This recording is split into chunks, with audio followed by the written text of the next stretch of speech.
ہندوستان جو چاہے کوششیں کر لے، جتنے چاہے جبر آزما لے، یہ پچھلے 75 سال اس کے جبر کم نہیں تھے، ظلم کی داستانیں کم نہیں ہوئیں۔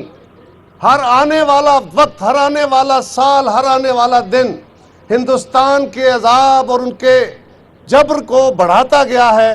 مختلف ہتھکنڈے استعمال کرتے ہوئے ہندوستان نے کبھی جذبہ آزادی کو سرد کرنے کے لیے کبھی فوجی آپریشن کیے، جیلیں کوڑے پھانسیاں دیں، جذبے سرد نہیں ہوئے۔ اور وہ انتہائی گھٹیا ہتھیار جو گھٹیا دشمنی استعمال کر سکتا ہے کہ قوم کی بیٹیوں کی عصمتوں سے کھیل کے آپ ان کے جذبے کو مایوسی کی طرف لے جانا چاہیں۔ نہ کوئی ہتھکنڈا ماضی میں کام آ سکا، نہ مستقبل میں کام آئے گا۔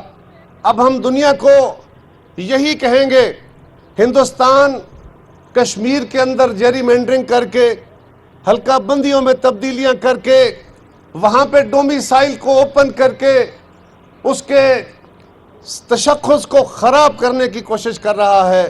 کشمیر کی مسلم اکثریت کو وہ مائنارٹی میں بدلنے کی کوشش کر رہا ہے۔ وہ اپنی مرضی کی کٹ پتلی حکومت انسٹال کرنے کی کوشش کر رہا ہے۔